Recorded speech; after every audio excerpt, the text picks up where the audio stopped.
천한 집안에서 왔다고 그녀는 사람 취급도 받지 못했습니다. 사랑채 안에는 웃음이 있었지만 그녀에게 허락된 건 차가운 마당뿐이었습니다. 그러던 어느 날 궁에서 사람이 왔습니다. 그리고 그녀의 이름이 불렸습니다. 무시받던 며느리. 궁에서는 대체 무슨 일이 벌어진 걸까요? 이야기 시작 전 구독과 좋아요 눌러주신 뒤 어디서 듣고 계신지 댓글로 알려주시면 그곳에 만복이 가득하길 바라겠습니다. 초겨울이었습니다. 바람이 매섭게 불었습니다. 처마 끝이 덜컹 울었습니다. 밤은 아직 깊었습니다. 셋째 며느리 연화는 눈을 떴습니다. 아직 닭도 울지 않은 시각. 방 안 공기는 서리빨 같았습니다. 이불을 밀어내는 순간 차가운 기운이 살갗을 파고들었습니다. 잠시 그녀는 가만히 앉아 있었습니다. 오늘도 같은 하루라는 걸 이미 알고 있었기 때문입니다. 셋째야. 사랑채 쪽에서 시어머니의 목소리가 날아왔습니다. 날이 밝기도 전인데 그 목소리는 또렷했습니다. 연화는 곧장 허리를 세웠습니다. 예, 어머님. 대답은 늘 짧았습니다. 숨은 늘 낮았습니다. 부엌 문을 여니 찬 공기가 얼굴을 쳤습니다. 아궁이는 식어 있었습니다. 재만 남아 있었습니다. 연화는 장작을 넣었습니다. 손이 시려 자꾸 미끄러졌습니다. 불씨가 쉽게 붙지 않았습니다. 그녀는 입김을 불어넣었습니다. 작은 불꽃이 살아났습니다. 그때 발소리가 들렸습니다. 첫째 며느리였습니다. 아직도 불이야? 핀잔이 가볍게 떨어졌습니다. 연화는 고개를 더 숙였습니다. 금방 붓겠습니다. 둘째 며느리도 들어왔습니다. 저 손으로 장독 만지지 말랬지. 손이 거칠면 맛이 변해. 말은 낮았지만 날이 서 있었습니다. 연화는 손을 슬며시 뒤로 감췄습니다. 그 손은 장작을 패고 물을 길어 굳은 살이 박인 손이었습니다. 이 집에 시집 온 지 3년. 3년 동안 그녀는 한 번도 자신의 손맛을 드러낸 적이 없었습니다. 이 집은 장맛으로 이름난 가문, 왕실의 음식을 올리던 집안. 시어머니는 늘 말했습니다. 우리 집 장은 아무 손이나 타지 않는다. 그 말 끝에는 늘 보이지 않는 선이 그어져 있었습니다. 연화는 그 선 밖에 서 있었습니다. 아침상이 올라가고 웃음소리가 사랑채를 채웠습니다. 첫째는 친정을 말했고 둘째는 비단을 말했습니다. 연화는 빈 그릇을 닦았습니다. 물에 비친 자신의 얼굴이 낯설게 느껴졌습니다. 그녀의 친정은 가난했습니다. 혼례 때 가져온 것은 작은 나무 함 하나. 그래서였을까요? 처음 이 집에 들어오던 날 시어머니의 눈빛은 이미 차가웠습니다. 집안의 기둥은 단단해야 하는 법이다. 그 말이 누구를 향한 것인지 굳이 묻지 않아도 알 수 있었습니다. 그날 오후였습니다. 장독대 앞 시어머니가 낡은 장부를 펼쳤습니다. 대대로 내려온 비법서였습니다. 연화는 물을 길다 그 장부를 힐끗 보았습니다. 마지막 장이 찢겨 있었습니다. 순간 심장이 내려앉았습니다. 그 조리법을 그녀는 알고 있었습니다. 어릴 적 아버지가 밤마다 되뇌던 그 방식. 가난했지만 손맛만은 꺾이지 않았던 집안. 연하는 조심히 입을 열었습니다. 어머님, 혹 마지막은 말이 채 끝나기도 전에 장부가 덮였습니다. 내가 뭘 안다고. 짧았습니다. 차가웠습니다. 그 한마디가 가슴을 깊이 눌렀습니다. 연하는 고개를 숙였습니다. 괜히 나섰다는 생각이 조용히 스며들었습니다. 그날 밤이었습니다. 모두 잠든 뒤 연하는 다시 부엌으로 내려왔습니다. 작은 불을 지폈습니다. 된장을 한 숟갈 떠보았습니다. 짠맛이 먼저 올라왔습니다. 예전에 깊이가 없었습니다. 그녀는 눈을 감았습니다. 아버지의 목소리가 떠올랐습니다. 장은 기다림이다. 사람을 생각해야 한다. 연하는 묵은 간장을 조금 섞었습니다. 마른 대추를 곱게 다졌습니다. 불을 낮추었습니다. 아주 천천히 연기가 부드럽게 피어올랐습니다. 그 냄새 낯설지 않았습니다. 어디선가 오래전 맡았던 향기였습니다. 눈가가 뜨거워졌습니다. 하지만 곧 손을 멈추었습니다. 이 집 부엌은 그녀의 것이 아니었습니다. 뚜껑을 덮는 순간 작은 한숨이 새어나왔습니다. 아직은 아닙니다. 부엌 밖으로 나오니 밤 공기가 싸늘했습니다. 숨이 하얗게 흩어졌습니다. 연하는 하늘을 올려다보았습니다. 말없이 오래 그녀는 복수를 꿈꾸지 않았습니다. 다만 지키고 있었습니다. 누군가는 잊어버린 맛을, 누군가는 하찮다 여긴 손을, 그리고 자신의 자리 하나를. 그 조용한 불씨가 어디로 번질지 그때는 아무도 몰랐습니다.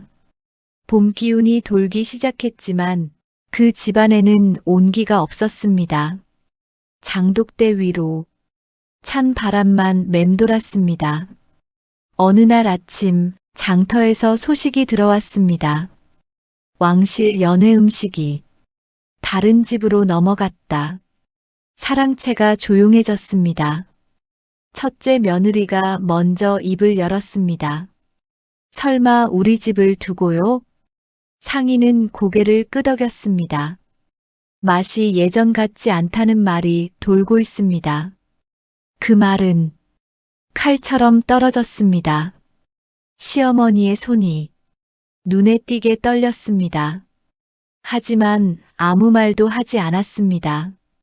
그날 저녁 밥상 위에 놓인 국은 싱거웠습니다. 둘째 며느리가 숟가락을 내려놓았습니다. 요즘 왜 이러는 겁니까? 말끝이 거칠었습니다. 첫째가 낮게 속삭였습니다. 혹시 장이 상한 건 아닐까요? 연하는 그 말을 듣고 가슴이 내려앉았습니다. 장이 상한 것이 아니라 비어있는 것이었습니다. 빠진 마지막 비법. 그 깊이가 없으니 겉도는 맛만 남은 것이었습니다. 하지만 그녀는 말할 수 없었습니다. 입을 열면 또 같은 말이 돌아올 것이 분명했기 때문입니다. 내가 뭘 안다고.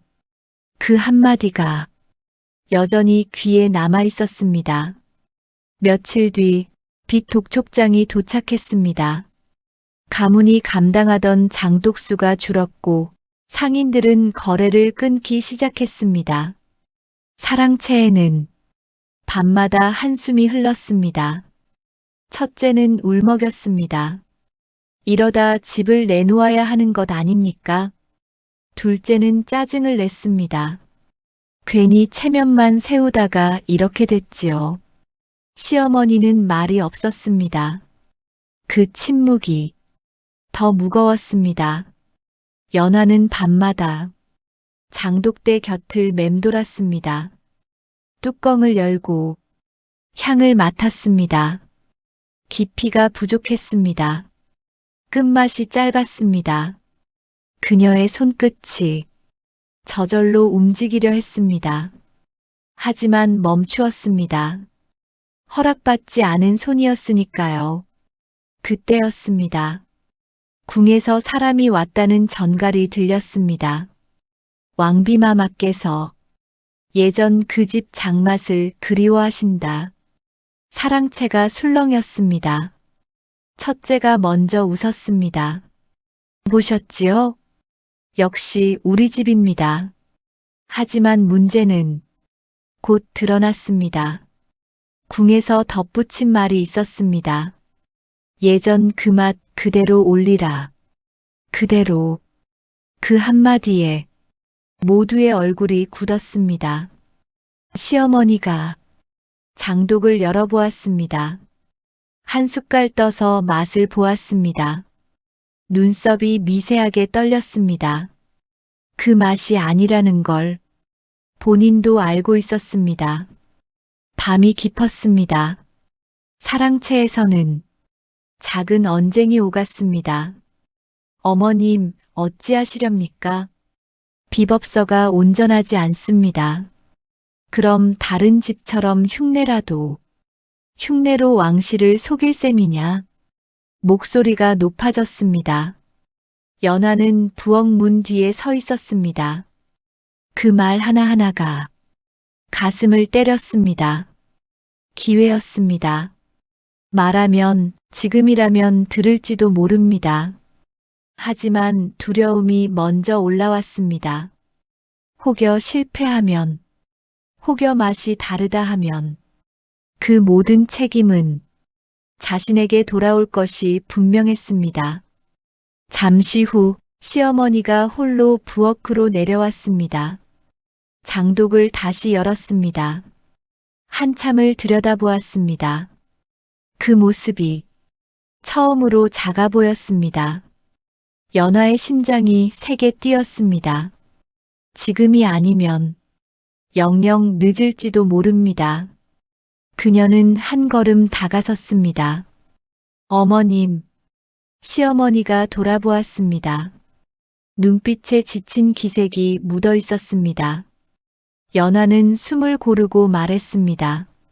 마지막 장은 불을 낮추셔야 합니다. 부엌이 고요해졌습니다. 장작 타는 소리만 또각 울렸습니다. 시어머니의 눈이 서서히 흔들렸습니다. 내가 그걸 얻지 않으냐. 이번에는 그 말에 날이 서 있지 않았습니다. 연하는 더 이상 물러서지 않았습니다. 사람을 먼저 생각하면 맛이 돌아옵니다. 짧은 말이었지만 그 안에는 오랜 시간이 담겨 있었습니다. 밖에서는 바람이 불었습니다. 집안은 기로에 서 있었습니다. 그리고 결정은 지금 내려져야 했습니다. 궁으로 향하는 새벽이었습니다. 안개가 짙었습니다. 앞이 또렷하지 않았습니다. 마치 이 집안의 앞날처럼 연하는 말없이 걸었습니다. 발끝이 차가웠습니다. 뒤에서 시어머니가 따라왔습니다. 그 발걸음에는 처음으로 불안이 실려 있었습니다. 국문 앞에 서자 연하의 숨이 잠시 멎었습니다. 이 문을 나설 때 자신의 자리가 달라질지도 모른다는 걸 그녀는 알고 있었습니다. 음식이 상에 올려졌습니다. 된장의 향이 고요하게 퍼졌습니다. 궁 안은 숨소리조차 낮았습니다. 왕비가 들어섰습니다. 모두가 머리를 깊이 숙였습니다. 수저가 들렸습니다. 첫 숟갈, 연하의 심장이 세게 뛰었습니다. 왕비의 표정은 움직이지 않았습니다. 두 번째 숟갈, 시어머니의 손이 소매 안에서 떨렸습니다. 세 번째 숟갈, 왕비의 눈이 가늘어졌습니다. 그리고 내려진 한마디, 왜 이제야 이 맛이 돌아왔느냐. 순간 공기가 얼어붙었습니다. 그 말은 칭찬이면서 질문이었습니다.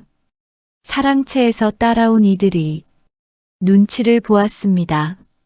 누구도 먼저 입을 열지 못했습니다. 왕비의 시선이 상 위를 천천히 훑었습니다. 이 집은 한때 장맛으로 이름을 날렸다 들었다. 목소리가 낮아졌습니다. 허나 최근에는 실망이 컸다. 그 말은 가문의 자존심을 정면으로 내리쳤습니다. 시어머니의 어깨가 눈에 띄게 굳었습니다. 그 침묵을 깨고 왕비가 물었습니다. 누가 만들었느냐? 이번에는 피할 수 없는 질문이었습니다. 첫째 며느리의 시선이 흔들렸습니다. 둘째는 입술을 깨물었습니다. 그리고 시어머니가 앞으로 나섰습니다. 셋째 며느리입니다. 짧았지만 떨림이 담긴 고백이었습니다. 연하의 이름이 궁 안에 울렸습니다. 왕비가 고개를 끄덕였습니다. 앞으로 나오라. 연하는 걸음을 옮겼습니다. 바닥이 멀게 느껴졌습니다. 내가 이 맛을 살렸느냐? 잠시 숨을 고르고 연하는 대답했습니다. 살리려 한 것이 아니라 잃지 않으려 했습니다. 궁 안이 조용해졌습니다. 그녀는 천천히 말을 이었습니다. 비법은 글에 있지 않고 사람의 마음에 있다 배웠습니다. 사람을 잊으면 맛도 떠난다 하였습니다. 왕비의 눈빛이 달라졌습니다. 누가 너를 가르쳤느냐? 가난한 집이었으나 손맛만은 버리지 않으신 제 아버지이옵니다. 그 말이 떨어지는 순간 사랑채에서 따라온 이들의 표정이 미묘하게 굳었습니다. 가난, 그 단어로 늘 낮춰보았던 며느리였습니다. 왕비는 잠시 생각하더니 말했습니다. 집안이 기울 뻔했다 들었다. 그 말에 시어머니의 고개가 더 숙여졌습니다. 허나 이 맛은 집안을 다시 세울 수 있겠다. 궁 안의 긴장이 서서히 풀렸습니다. 그리고 결정적인 한마디. 오늘부로 이 집장은 셋째 며느리의 손에 맡기라. 순간 첫째의 눈이 크게 뜨였습니다. 둘째의 입술이 굳었습니다. 시어머니는 천천히 고개를 들었습니다. 그 눈에는 자존심이 아닌 인정이 담겨 있었습니다. 국물 나오는 길, 바람이 불었습니다. 이번에는 차갑지 않았습니다. 마당에 도착하자 시어머니가 멈춰 섰습니다. 연하를 바라보았습니다. 한참을 보았습니다. 그리고 말했습니다. 내가 사람을 잘못 보았다. 그 한마디, 3년 동안 가슴에 맺혔던 말이 조용히 풀려내렸습니다. 첫째와 둘째는 더 이상 말을 보태지 못했습니다. 장독대 앞, 연하가 뚜껑을 열었습니다. 이번에는 누구도 막지 않았습니다. 그 손은 여전히 거칠었습니다. 하지만 이제 그 거친 손이 집안을 지키는 손이 되었습니다. 연하는 조용히 말했습니다. 사람을 낮추면 그 복도 함께 낮아집니다. 누구를 향한 말은 아니었습니다. 그저 자신에게 하는 다짐이었습니다. 인생은 돌고 돕니다. 찬 부엌의 새벽이 결국 집안을 살렸습니다. 사람을 무시하면 언젠가 그 마음이 되돌아옵니다. 그러니 사람은 함부로 재단하는 것이 아니지요.